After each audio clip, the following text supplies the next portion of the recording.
When you think of chefs whose reputation massively increased on a return, usually the first chef that comes to mind is Nick Peters, as the dude went from nearly being an early boot in season 14 to dominating an all-star season. But I think you could honestly argue that there's a chef that has the best second outing in Hell's Kitchen history, as they went from a forgotten chef in the grand scheme of things to being considered an all-time great, and that is of course Ariel Fox. Today, we'll be going through Ariel's full 2-season run in Hell's Kitchen in season 6 and 18, and see just what makes her a legend within the show. Be sure to hit that subscribe and like button to support these story videos, and with that, here is the full story of Ariel Fox. Bloody hell, here I go again. Ariel would begin her Hell's Kitchen career as a 27-year-old sous chef from Santa Cruz, California, and appeared as a frontrunner out the gate in season 6 just by her look and credentials alone. And while quiet early on, she proved to be a strong contender for the red team, as she would be one of the few chefs to not mess up in the first 2 services, and would have a great showing at the Shrimp Challenge. However, Ariel's story and overall Hell's Kitchen run truly wouldn't begin until the iconic episode 3 of season 6, as she would step up as a leader during the reward challenge to lead the red team to their first victory. We're going up on 4 meatballs, 3 chicken. Let's push it. They're catching up, guys. Feel strong today, and we're gonna win this challenge. Come on, we're ahead. Let's push it. They're on the last ticket, come on! Meatballs ready. Let's go, complete, table 10. Let's go. Last table, let's go! Last table. This last table. Come on, guys. Let's finish it strong. Service, please.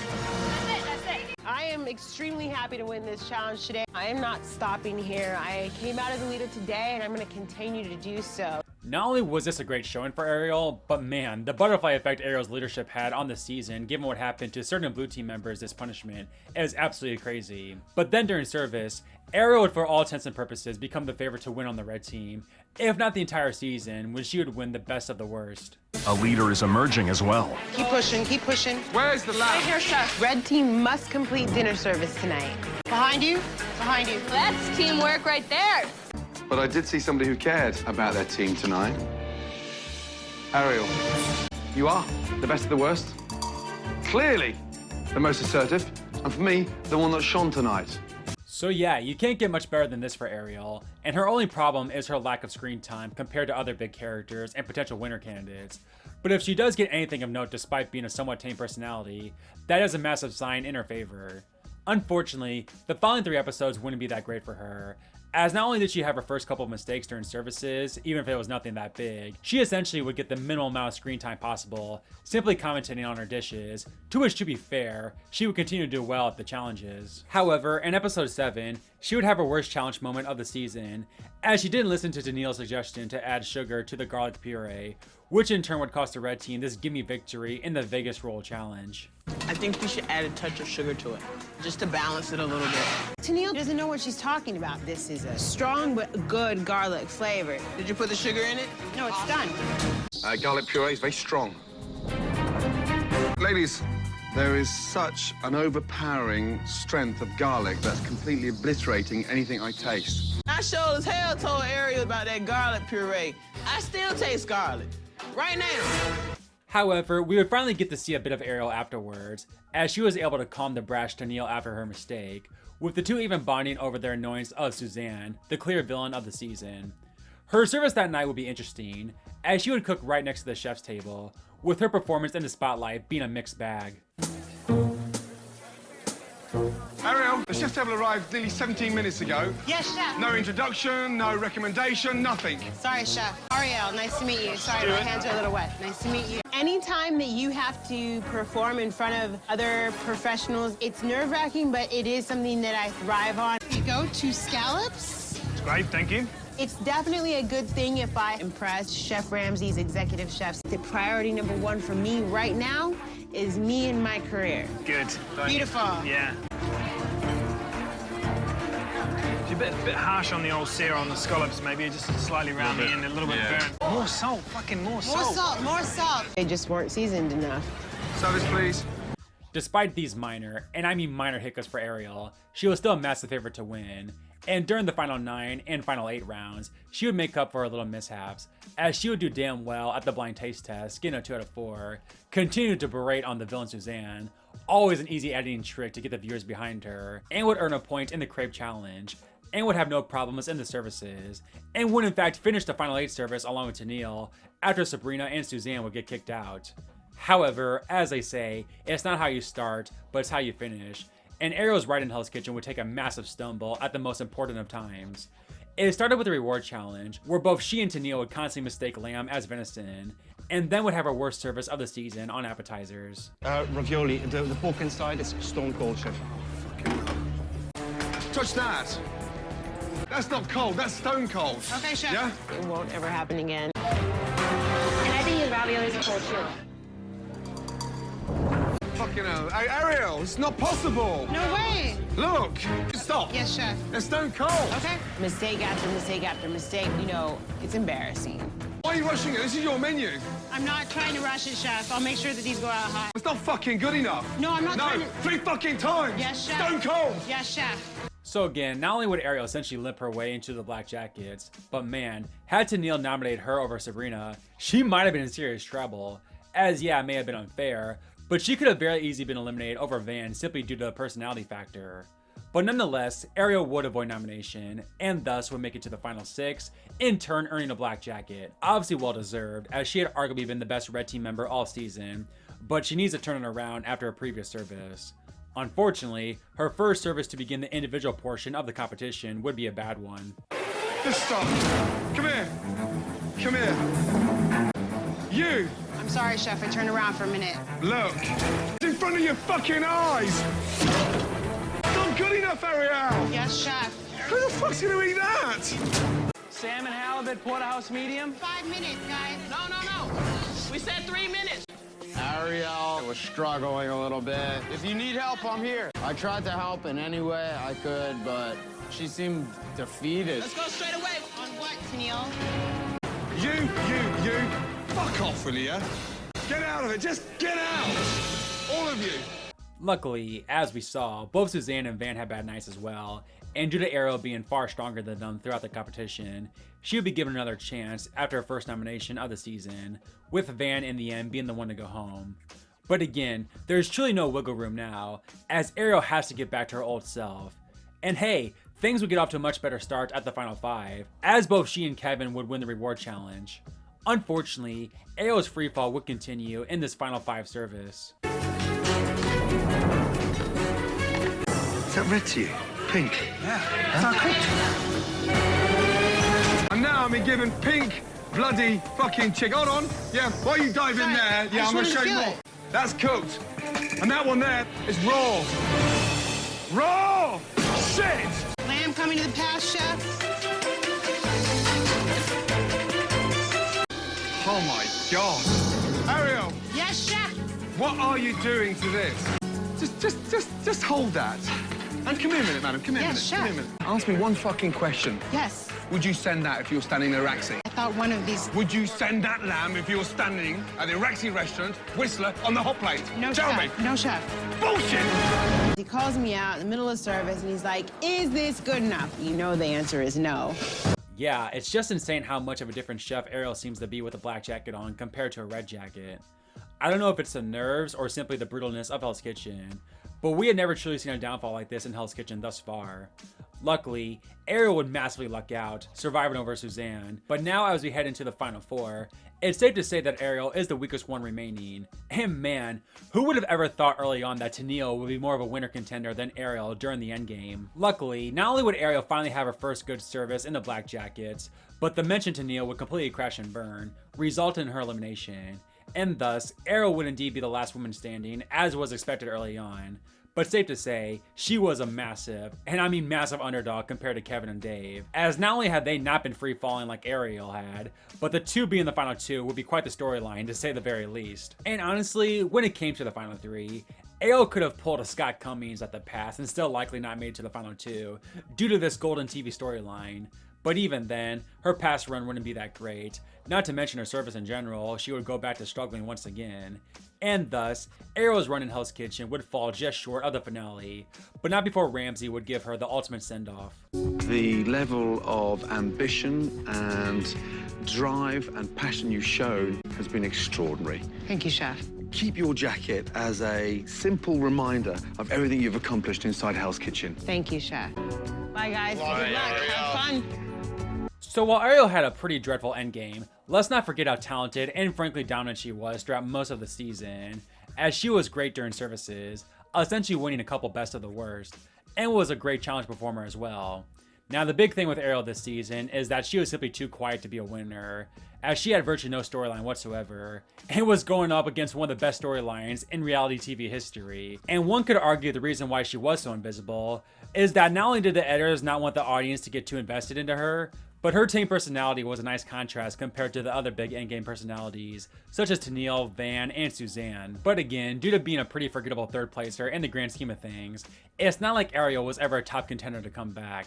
But Ramsey obviously saw the potential in her to be a truly dominant chef.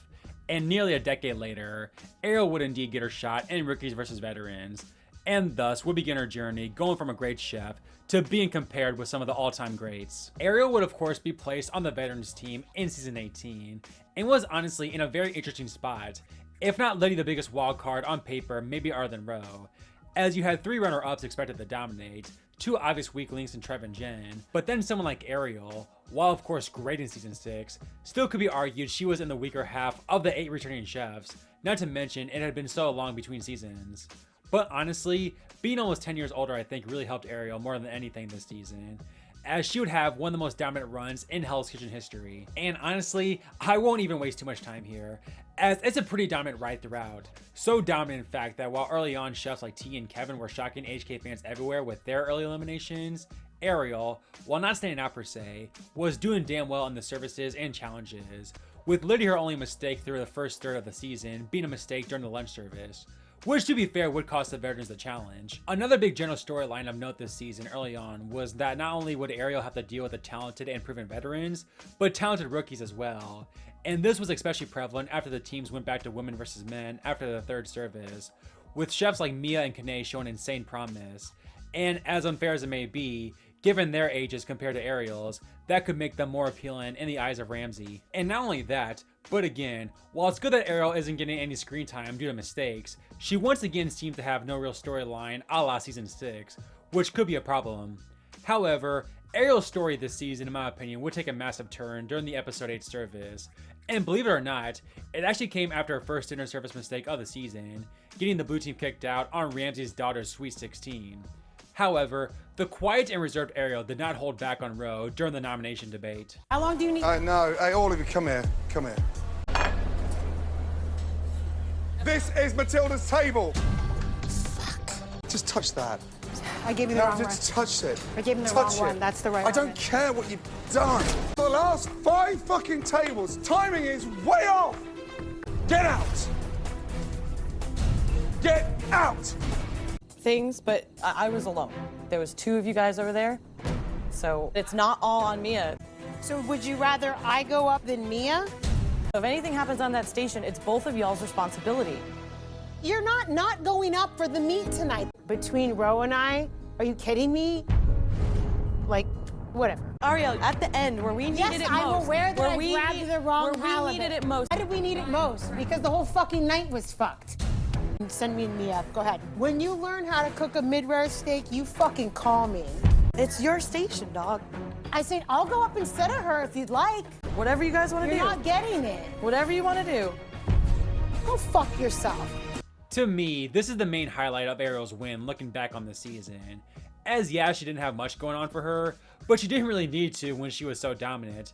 And the fact that in her worst moment of the season, she would show off her passion like that really signified to the audience that she was indeed a new Ariel Fox. And seemingly right after this, Ariel's second half of the season, she would completely take off, getting much more screen time and dominating services and challenges, highlighted by essentially winning 3 straight best of the worst in the final 9 to 7 services, which also included the charity night, but would also get a 3 out of 4 on the blind taste test. Not only that, but other chefs realized how dominant Ariel was, with Mato even wanting to go against her, feeling in order to be the best, he had to beat the best. And even when she showed doubt in the final 8 and 7 reward challenges, she would prove herself in the end with great challenge dishes. So yeah, up until the final 6, Ariel had literally made 2 mistakes all season, with frankly no bad challenge performances whatsoever. But as we know, in New School Hell's Kitchen, that can all change in an instant with challenge eliminations. And while Ariel was able to avoid the Cook for Your Life challenge, she would have to earn her black jacket during the Black Jacket Lounge challenge. and safe to say, she was up for the task. Did you use all the ingredients? Yes, chef. And I confit the celery root cubes. Scallops are cooked beautifully. Love what you did with the celery root. You've done something pretty magical, but I think it's one of your strongest. Thank you, chef. Good job. Thank you. Only 2 of you on that round will receive a black jacket. Congratulations, Ariel. Thank you, chef. Great job. Thank you. I got the first black jacket. I am safe. Thank you. Great job. Thank Well you, done. chef. So yeah, Ariel's challenge dominance would prevail once again, as she would be the first one to earn her black jacket, with the black jacket brigade in the end consisting of 2 other veterans in Heather and Brett, and 2 rookies in Mato and Mia. And again, while Ariel on paper seems like the clear favorite, this is some serious competition, with ironically her biggest competition likely being the 2 rookies in Mato and especially Mia, who had proven to be an even bigger challenge beast than Ariel this season, if that was somehow possible. And the 2 proved their challenge powers in the first individual challenge of the season, as they took time to analyze the congratulations breakfast, which in turn would be the recipe for the Taste It Not Make It challenge, with both of them doing so well that they are named joint winners. As for service, as we know, the black jackets is where Ariel faltered in season 6, but this black jacket service she would be one of the few bright spots. And not only that, but the 2 chefs who did the worst that night were Heather and Mia, with Heather, the final past runner-up, getting eliminated, and with Mia's bad nights, you would think this would give Ariel the leg up over her as well. But again, none of that really matters as we enter the final 4, as it's all about being a leader now. And while Ariel had done amazing during charity night, she really struggled here last time in season 6. So let's see how she does now at the pass with nearly a decade more of experience under her belt. On order, 1 salmon, 1 lamb, 2 New York strip. Yes, chef. There is 0 room for error tonight. What is this? This is not beef. Why do I have tuna? I need 2 beef tartare, not tuna tartare. Good, look at me. Look at me. Well spotted. You got scrambled eggs here, Brett. Well spotted. I can't serve this. Heard. I need a new carbonara. Right away, chef. Yep, quite a contrast in performances from season 6 to 18 for Ariel, to say the least, when it came to her leadership. And with that, she would be the first one to make it to the final 2, with her final 2 partner indeed being Mia. Although to be fair, it likely would, and frankly should have been Mato, but he would leave Hell's Kitchen to go back to Baton Rouge. And so that brings us to the finale. And while Ariel has to be seen as the favorite over Mia, again, let's not forget about the age difference between the 2, as Hell's Kitchen never had a woman over 33 win the show, not to mention Mia's spunky attitude and $1 million smile was almost made for Vegas. But even then, if Ariel can just put on one more good performance in the finale, this competition should still be hers. Are we walking 2 dumplings with 2 salad? Yes, right after. Need 30 seconds, chef, and then we'll be out the window. Ariel, I've got scallops dying. We've got to go. All right, I need those 2 dumplings. Let's go, guys. Yes, chef. I need service, please. No, Chloe, chef. watch your grill, man. Heard. We're charring on our steaks over here. Heard. We gotta watch the grill because we're getting too much char. I would like to start a couple new ones. Not concerned about rushing these out. I want to make sure we get them to the guests the way they're intended to be enjoyed. Bring them up. Bringing it right now, chef. That's perfectly cooked, not more than this. Heard, chef. Brett, can I get a new chicken refire? Brett, come here, please. Still a little under, that's why I didn't want to serve it to you. Take that one, take that one. Bird, come on. Just give it 2 more minutes, all right, Brett? Bird, chef. Very hot pan. Very hot pan. Hey, Brett, your chicken looks beautiful. Thank you. Thank you, chef. Ariel, good job. Thank you, chef. Well done. So after essentially 2 full seasons of Hell's Kitchen under her belt, with a near decade-long wait in between, Ariel would go from having a damn good final 3 run in season 6 to absolutely dominating all assets of this very talented season 18, and thus Ramsay would reward her with her own restaurant. 3.